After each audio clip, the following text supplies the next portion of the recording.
There are a few choice decisions that are made throughout the show, usually followed by a few choice arguments, that we have debated for years. One of the most significant ones involves Carrie, Charlotte, and Carrie's apartment. I couldn't help but wonder, what should Carrie have done for the down payment on her apartment? Hello there and welcome to my channel where I analyze and talk about TV shows that I like. Around here, the curtain is blue for a reason. There's always a reason. Let's discuss. Season 4, Episode 12, Just Say Yes, Carrie and Aiden decide to move in together after Carrie's apartment goes co-op. She has two choices, either move or buy her apartment. The problem is, her apartment is rent controlled and it's only $750 a month. Other apartments in the area that are similarly sized or even smaller are going for about $2,800 a month, as we saw in Season 4, Episode 16, when Carrie starts looking for a new apartment. Aiden decides to bring up the idea of buying her apartment and both of them living together, while also buying the neighboring apartment as well. So it's safe to say at this point that Aiden has money. He's not Mr. Big Level, but he does own his own designer furniture company. Remember, when Carrie met Aiden, he was selling this leather chair for $3,800. And we can see in this scene, his furniture store is packed. Look at the facial expressions on everyone in the store. People love his work, and people are buying. So imagine how much he's charging for much larger or more intricate furniture. He very casually and easily suggested, "Hey, I'll buy your apartment. Oh, you know what? Throw in the other apartment next door too." He didn't even hesitate, actually. This is going to come back up, so keep all of this in mind. A few episodes go by, Aiden and Carrie are engaged, but Carrie keeps dragging her feet with setting the date, planning the wedding, even just wearing the engagement ring. They break up. Carrie gives Aiden the engagement ring back, and she opens what she thinks is a goodbye letter, and bam, she sees a forwarded email from Gold and Vogel Esquire Law Offices. Please be advised that you have 30 days to either purchase the apartment or vacate the premises. If you fail to do either of these, this firm will begin eviction proceedings against you. So I have seen some people say, in some discussions, that maybe Carrie should have just stayed in the apartment because Aiden would never evict her or throw her out on the street. And let me be the one to argue against that. Lawyers are already involved. There's no ifs, ands, or buts about this. The following scene is a little confusing, admittedly. Aiden's evicting her? He's not evicting her, he's giving her 30 days to decide what she wants to do. I mean, that is true, but if she doesn't do something in 30 days, she will be evicted. Aiden will evict her if this is not resolved in 30 days or less. That is the reality of the situation. Considering the enormous rent of other similar apartments that Carrie can't afford compared to her $750 rent, she really doesn't have the option to just move out and find another apartment. She can't afford it. So if the only option left is to buy her apartment, these are her actual options, which we see in the episode. Number 1. Take the check that Big offers, which is a crisp $30K. Use that as the down payment. 2. Take half of the $30K that Miranda offered, so $15K, and the other $15K from Samantha. 3. Start an argument with Charlotte, almost ruin their friendship because let's be real, plenty of friendships have dissolved over money issues. Sell her engagement ring and use that $30K for the down payment. These are the 3 options that we see in this episode, and the 3 options that are discussed whenever this debate comes up. But what if there was a 4th option? An option where Carrie is the independent person she wants to be, that boldly rips up Big's check and says, "You know what, guys? I'm gonna do this by myself." Would she have been able to? So the goal is $30,000. Let's go back to Aiden. Remember how I said he's obviously well off? He's not hurting for money. I really don't think he went into debt when he bought Carrie's engagement ring or anything like that. So it's not like she needed to give it back so he could return it and get his money back. In the beginning of the episode, Season 4, Episode 16, this conversation happens. "Aiden, this is difficult to say. I left the ring on the clown table."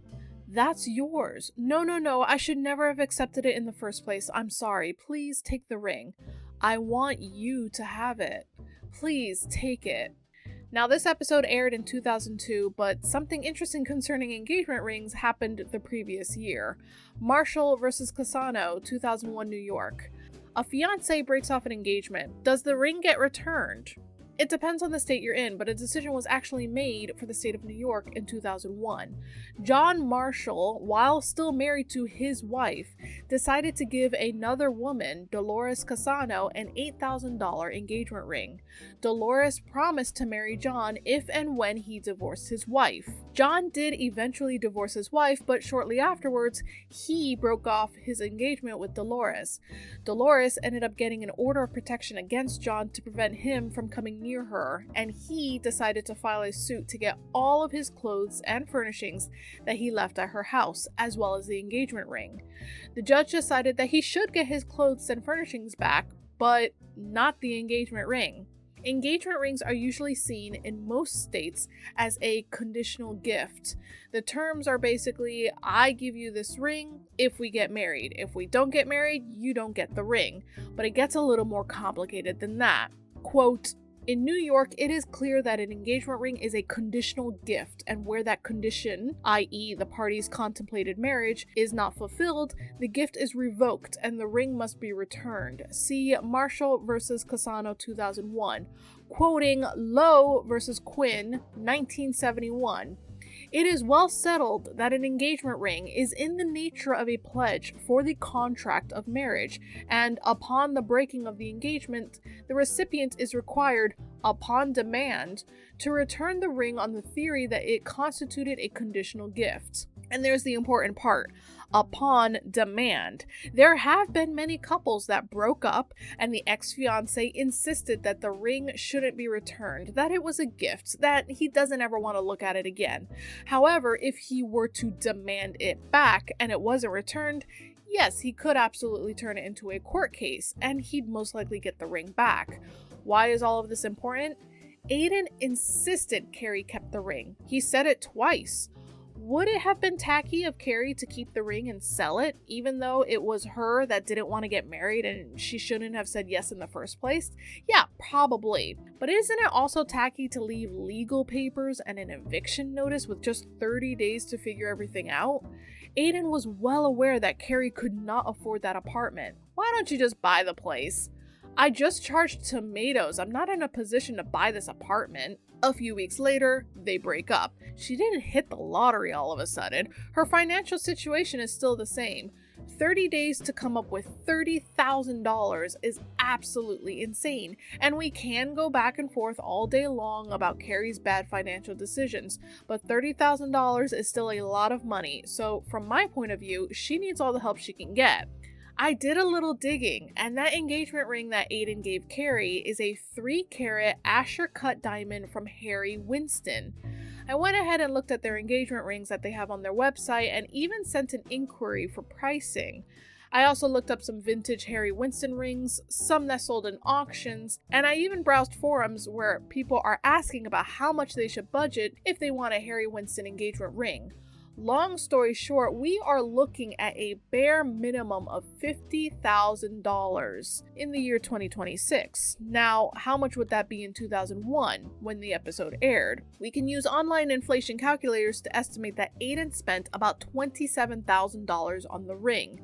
Now, maybe Aiden, being the designer furniture guy, knew a guy who knew a guy and he got a discount or something like that. But regardless, Carrie could have kept the ring, like Aiden insisted, and sold it. Now in comes some more research. Apparently, used engagement rings don't sell for that much, sometimes 50% less than the retail value, unless it's particularly special for some reason. You're much better off separating the band from the diamond and just selling the diamond.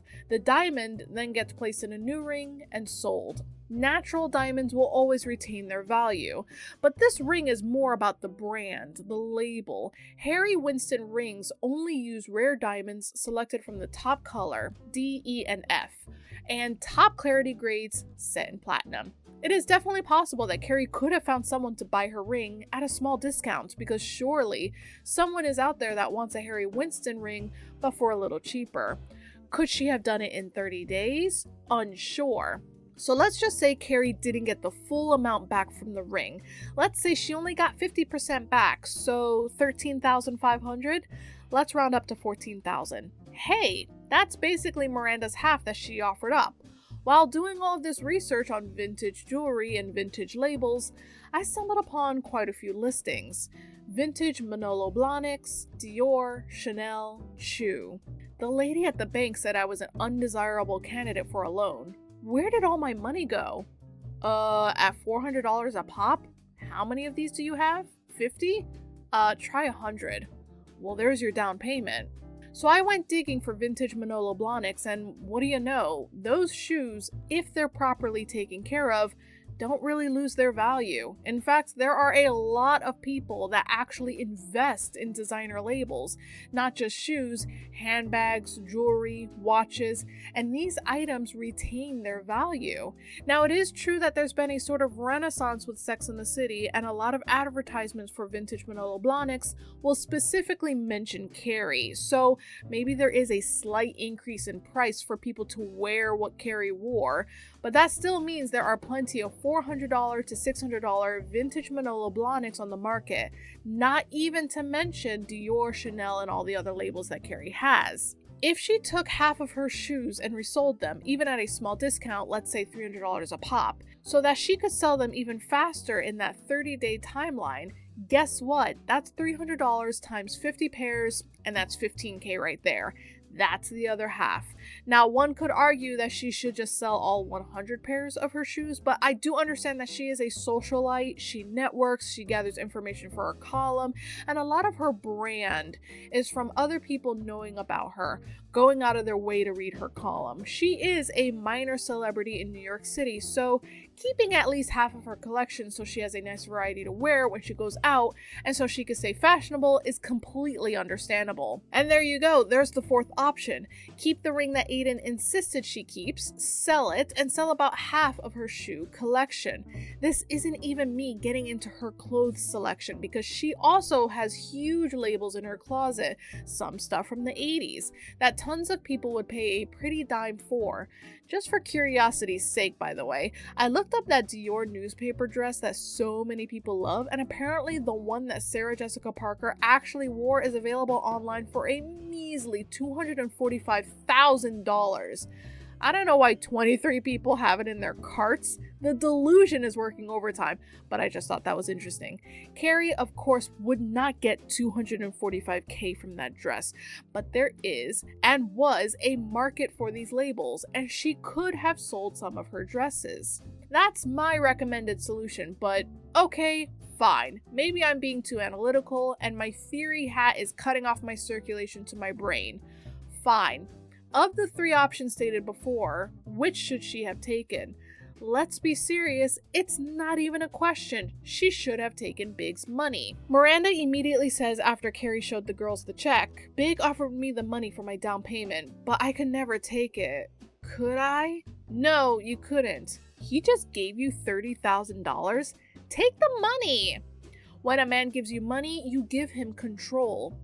Now, normally I would agree with Miranda here, but let's be serious. This is season 4, episode 16. We all saw the affair in season 3 that resulted in Natasha going to the emergency room. The whirlwind in season 2 when Big went off to Paris and got a filet-o-fish thrown at him. And the hurricane in season 1 when Big wouldn't say I love you and he wouldn't introduce Carrie to his mom and she stalked him and blah blah blah blah blah. We have already seen the power he holds over her. Would a check really have tipped the scale even more towards him? Has Big ever been the type to dangle money like that in front of people, in front of Carrie? Season 1, episode 12, this is 3 years ago at this point. I want to go to church with you and your mommy. How about this Sunday? Well, it's just a private little thing my mother and I do, just the two of us. You want to go to the Caribbean next week? Sure, I'll go pack my jet ski. No, I'm serious. We could both use a vacation. The sun, the sand, you and me. You waiting on me? Can you get away? Yeah, but I can't afford it. I'll tell you what, I'll buy the tickets. When we get to St. Bart's, you can buy me one big margarita. In the 6 seasons and 2 movies that we see Carrie and Big together, did Big ever once mention the cost of that trip or throw it back in her face because they never ended up going together? And in season 2, episode 10, when Big gifts Carrie this Judith Leiber swan clutch, which was very popular at the time. I actually went on Judith Leiber's site and looked at some of the bestsellers. We're looking at about 5 to 6K per clutch. And in 1999, when this episode aired, that's about 3K for one clutch for one party. He's never been the type to hold money over Carrie's head, so why would he now? I get that it's a different situation. This is her home we're talking about. It's not a mutually enjoyed vacation or a purse she'll hold at a party that he attends with her, but it's just not his personality to act badly about money towards Carrie. She should have either sold the ring and her shoes or taken Big's money. She definitely should not have marched up to Charlotte's apartment and made a fuss about how Charlotte couldn't even look at her when she was going on and on about her financial troubles. In fact, if we go back to the episode, we can see that Charlotte actually tried to establish some boundaries. It's just money. Man, woman, who cares? It's fluid. Someone needs it, you give it. You need it, you take it. I'm uncomfortable with this conversation. We shouldn't be talking about money. Why not? We talk about everything else. That's not really true though, is it? Charlotte never talks about money. We don't really see her talking about her bills or lack thereof. The fact that she has a very wealthy background, there's actually a huge part of her life that she never talks about. And even when the girls try to talk about sex, she doesn't always participate, or sometimes she'll try to change the subject. Charlotte has certain topics that she doesn't want to dive into with the girls. So, since the conversation didn't change, of course she felt awkward and started looking at the ceiling. What else was she supposed to do? Look Carrie dead in the eyes after Miranda and Samantha offered her money and said, "Wow, that's great that you guys offered. Not me though. Nope, sorry." Wouldn't that have been more tacky and mean, almost cruel? Absolutely. But what do y'all think? Should Carrie have kept the ring and sold it and sold some of her shoes? Should she have just used Big's money?